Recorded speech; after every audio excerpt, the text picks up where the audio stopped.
এক এক করে 150 জনের ভাইবা নিলাম, কেউই প্রশ্নের উত্তরগুলো দিতে পারতেছে না। সবার খালি মুখস্থ বিদ্যা মুখস্থ বিদ্যা। বইয়েরতে খালি মুখস্থ করে আসে আর তুতা পাখির মতো বুলি ছাড়ে খালি, মাথায় কোনো মালই নাই। সেই কারণে এবার বইয়ের বাইরেতে প্রশ্ন সাজাইছি, দেখবো কার মাথায় মাল আছে। কিন্তু সেই রকম তো কোনো ক্যান্ডিডেটই পাচ্ছি নে।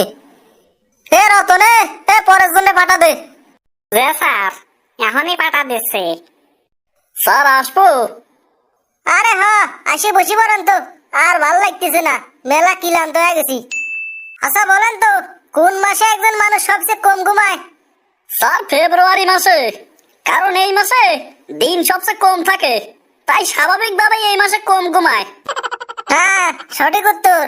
এবার বলেন তো, চীনের মানুষ জাপানের মানুষের থেকে বেশি খায় কেন?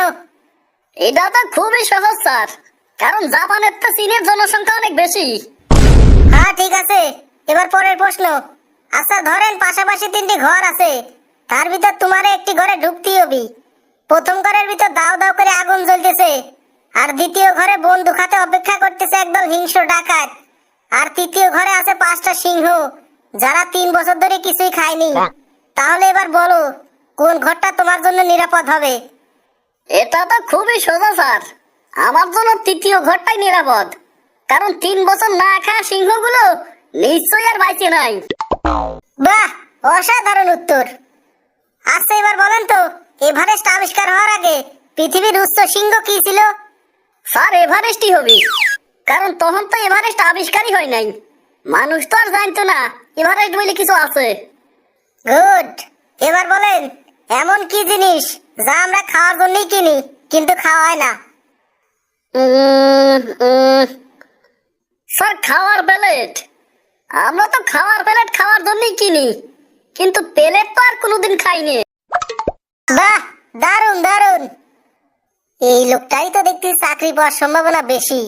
দেখি আর কয়টা প্রশ্ন করিয়ে দেখি, যদি ঠিকঠাক উত্তর দিতে পারে তাহলে এই লোকটারই চাকরি দেব।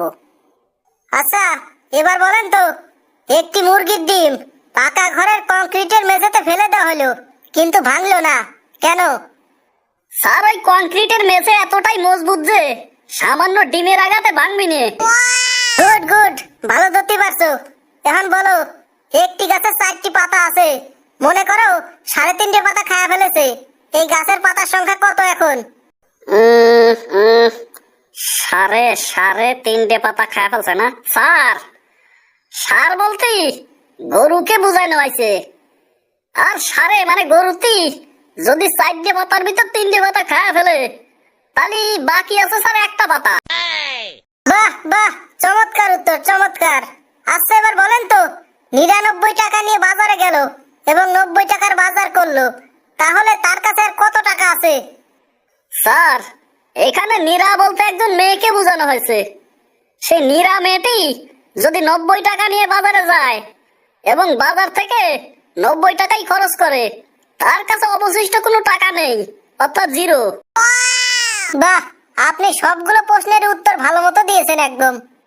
আপনার দেখছি আইকিউ লেভেলটা খুবই ভালো। আমরা তো এরকম একটা লোকই খুঁজছিলাম। এর আগে 150 লোককে ভাইবা নিছি, একটা লোকও ভালো মতো উত্তর দিতে পারে নাই, খালি মুখস্থ বিদ্যা আর মুখস্থ বিদ্যা। জি ধন্যবাদ স্যার। আচ্ছা, আপনি কালকে কাগজপত্র জমা দিয়ে কালকে জয়েন করেন। আর কোনো ঘুষ টুস লাগবে না কলাম। এই ঘুষ নেব না বলেই কষ্ট করে 150 জনকে ভাইবা নিয়ে আপনারা বাছাই করলাম।